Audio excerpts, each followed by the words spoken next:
पद्मावती रेसिपीमध्ये तुमचं खूप खूप स्वागत आहे। आज बनवणार आहे आपण उडदाचं घुटं। त्यासाठी लागणारी 1 वाटी उडदाची डाळ, कोथिंबीर, लसणाच्या पाकळ्या, आलं आणि घरगुती गरम मसाला आहे 2 चमचे घेतला बघा आणि अर्धा चमचा हळदी पावडर। चला तर बघूया रेसिपी। डाळ धुवून घेतली बघा। आता कुकरला आपण 5 शिट्ट्या घेऊया। त्याच्यामध्ये ना थोडासा खायचा सोडा टाकायचा बघा चिमूटभर, त्याने डाळ खूप गाळ होते छान। आणि 2 चमचे तेल टाकायचं बघा।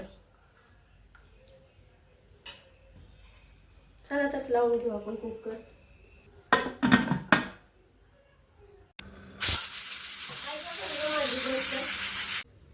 चला तर आपण बघूया डाळ शिजली का आता। उडदाची डाळ छान शिजली बघा, दिसते का गाळ झाली आहे। चला तर फोडणी देऊ आपण। छान हटवून घ्यायची बघा ही डाळ उडदाची, गावरान डाळ आहे बघा।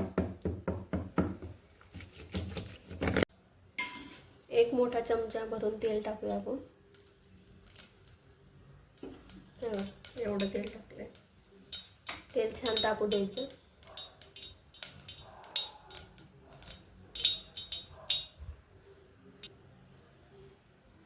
तेल तापले बघा, त्यामध्ये जिरे मोहरी टाकून घेऊ आपण। जिरे मोहरी चांगले तडतडू द्यायचे।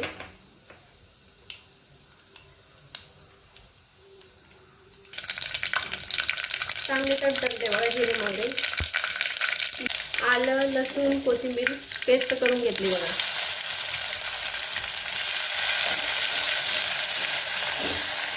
छान परतायचं 2 मिनिटं तेलामध्ये। ते हळदी पावडर टाकायची बघा। गरम मसाला, मी घरगुती गरम मसाला केलाय बघा। आणि थोडी कोथिंबीर। छान तेलामध्ये परतून घ्यायचे सगळे मसाले वगैरे।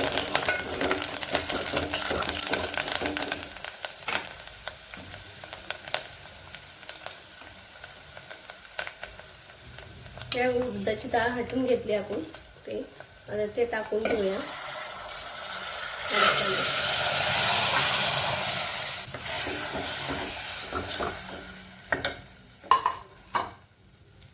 आणि याच्यामध्ये थोडं पाणी वाढवूया।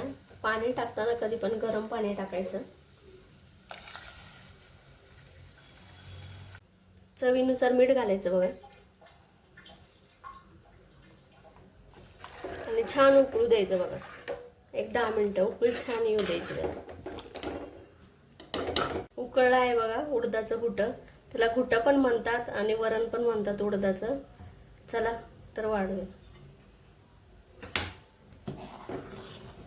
तर छान उकळलंय वरण घुटं। हे बघा आपली रेसिपी तयार आहे उडदाचं घुटं। आता तूप टाकते बघा याच्यामध्ये। तूप टाकून छान लागतं, भाकरी बरोबर भाताबरोबर तुम्ही खाऊ शकता, चपाती बरोबर। रेसिपी आवडल्यास लाईक करा, कमेंट करा, शेअर करा आणि सबस्क्राईब करायला विसरू नका। धन्यवाद।